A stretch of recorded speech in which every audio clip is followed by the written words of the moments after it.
Hi everyone, and welcome to the Smaller Waste for 2021 podcast. I'm Julia Schaefer, and together we're going to learn some simple ways you can make changes in your daily lives to reduce your family's waste. Not their waste as in their tummy, but the waste that we produce and ends up often in landfill. The start of each new year usually sees people reflect on the year that's passed. I know it does with me. You kind of think, well, what did I do well? What were my successes? And then, what wasn't I so happy about? What were my failures or challenges? Many people find that the new year's a great time to set some intentions as well for how they'd like to live their lives over the next 12 months. I wonder, do you do that as well? Might be changes that you want to be a better person, a better community member, a better husband, wife, brother, sister, or friend. If, like me, one of your goals is to help leave a lighter footprint on the planet, you're probably asking yourself about now, well, how do I go about that? Or where do I even start? Because yeah, it's true, waste in Australia has gotten out of control. And just when we started to learn to bring our reusables to the coffee shop and the butcher and the baker and the candlestick maker, COVID-19 hit. And we're no longer able to bring our reusable coffee cups, and all those sorts of things kind of went out the window. Our local cafe was serving things on single-use plates and with single-use cutlery and serviettes, and serving us our coffee in single-use cups. It was an absolute disaster. But hey, it was deemed essential to prevent the spread of COVID-19, so I guess we just put up with it for the time being. Thankfully though, I don't know about your cafe, but the tide's turning for ours. Our local cafe is now allowing us to bring our own coffee cups. They've gone back to serving meals on china plates with stainless steel cutlery, and things are really returning to normal once again, or the new normal at least. So anyway, I reckon now is a great time to have a reset, a reboot to kick off your year, devoting a greater effort to reducing your family's waste. And I know if you look at the zero waste gurus out in the community and on YouTube and Instagram, their amazing results in reducing their household waste can seem extremely daunting. But it's a great place to go for inspiration when you're feeling like you need some new ideas. I often do anyway. I particularly like to follow Bea Johnson from Zero Waste Home fame. She's my personal zero waste hero. Her and her family of 4 and a dog have managed to reduce their household waste so much that a year's worth of trash can fit in a jar not much bigger than a pasta sauce jar. A mason jar, as the Americans call it. Wow, I reckon that's so impressive.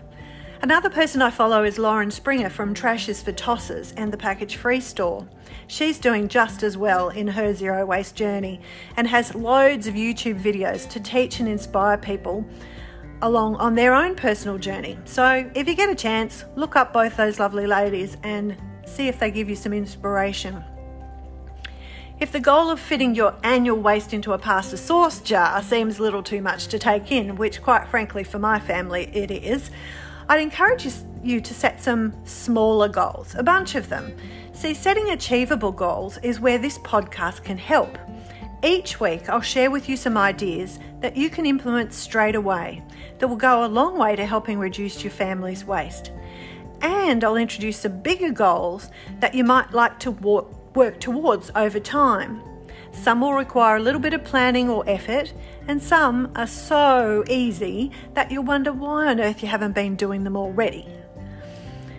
So I'd like to encourage you not to set goals that will set you up for failure, but goals that are achievable and realistic for your family in your particular circumstances. So the zero waste journey, it's really not a one-size-fits-all.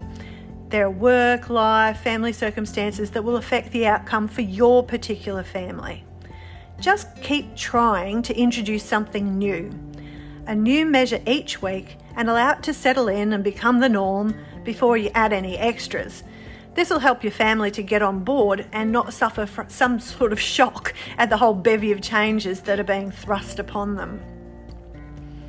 Now, I recognise that some of you have probably already started on your less waste journey and may already be doing some of the things I'll talk about in the podcast.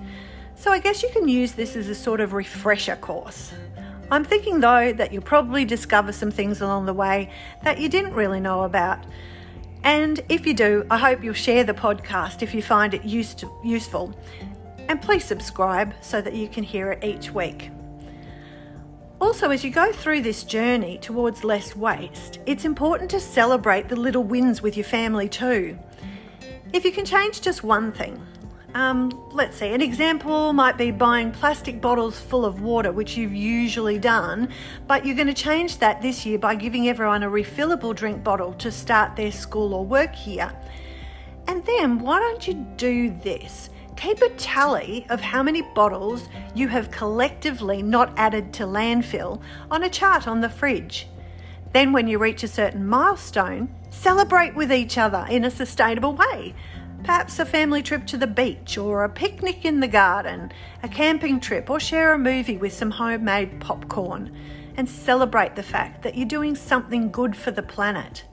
This will help your family members stay engaged in the whole process and less resistant to the changes that you might be making them make. So, okay, where to begin? Well, I think first a bit of education is needed to start with. You all probably know about the 3 R's, reduce, reuse, recycle, because they're plastered all over the big city council recycling trucks and stickers on bins, etc. Well, I need you to unlearn this and instead learn the 5 R's, which are in this order. The first is refuse. So you need to refuse things so that you don't take home any more waste than you have to. Try refusing things that are single-use plastics first, containers, etc. Refuse that plastic straw with your next milkshake. Refuse the plastic fish soy sauce container when you buy sushi, and the container for that matter, and the disposable serviette. Just say no. Just refuse. The next one is reduce. A great way to reduce your reliance on plastics is to shop at the markets. You'll find very few market gardeners will hand you a bunch of bananas wrapped in plastic, but rather give you a bunch to put in your own bag. Bring your own egg cartons for refilling also. Honey producers will often take back your container and offer you a refill.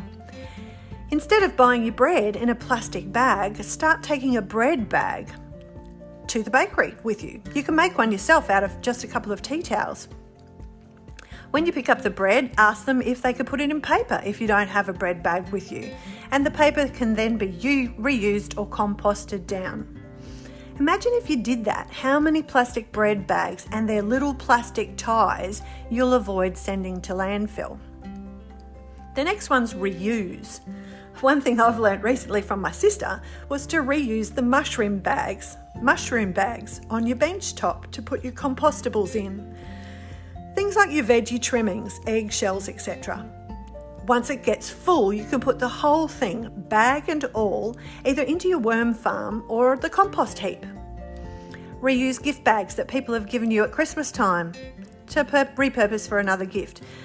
I reuse cordial bottles to make more cordial from scratch, and reuse fancy jars to fill with pantry staples like dried lentils, beans, pasta, etc. That way none of these things end up in landfill. Recycle, that's an obvious one, isn't it? One of my favourite places to shop, in fact just yesterday I came back from there, is the op shop or the thrift store. Recycling clothing is a fabulous way to give a garment a second or third chance at life. I also try to buy natural fibres when I can, so that at the end of their useful life they can be composted down or turned into a worm blanket. Recycling centres are all over the community, and if you're unsure, just check out the Planet Ark website, which is basically a directory for where you can recycle a whole heap of different products. We'll discuss this a little bit more specifically later on in a subsequent podcast or two. Now the last one is rot. So once you progress through the other 4 options, the last one's to compost or feed your worms. At the moment, I'm living in an apartment with a very small patio, but there, in pride of place, on my terrace is my worm cafe. I feed my worms daily on everything from discarded phone books to veggie peels, banana skins and apple cores. You can compost many more things though, like dry lint, cardboard, eggshells, hair and toenail clippings and even beard trimmings. So having a compost heap, if you have the room, is an awesome way to reduce the amount of stuff that goes into landfill. I also find that having a pet helps too. But for now, in my apartment, my worms are my only pets. Well, I hope that wasn't too much information to take in all at one hit. Now, before we finish up this podcast, I want to leave you with your first task. I want you to dive into your family's rubbish, literally, and conduct a rubbish bin audit. Seriously, I really do. What you need to do is take a heap of newspaper and put it on the floor of your kitchen, upend your kitchen rubbish bin onto it, and list what you find. Veggie peelings, paper bags, tin cans, plastic bags, bottles, juice containers, takeaway food containers, chip packets, eggshells, coffee grounds, toothpaste tubes, egg cartons, etc, etc, etc. Because it's really important to see what's coming into the home and ending up in the trash so that we can devise strategies to not bring them in the first place. Makes sense, doesn't it?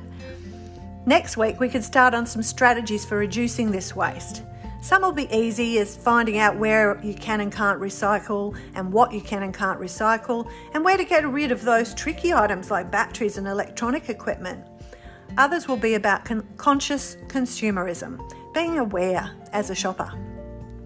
So until next week, happy bin diving. This has been Julia Schaefer and the Smaller Waste for 2021 podcast. Thanks for listening, and if you'd like to hear more on how you can live a more sustainable life, check out Lighter Footprints on all the socials and my blog www.lighterfootprints.com.au.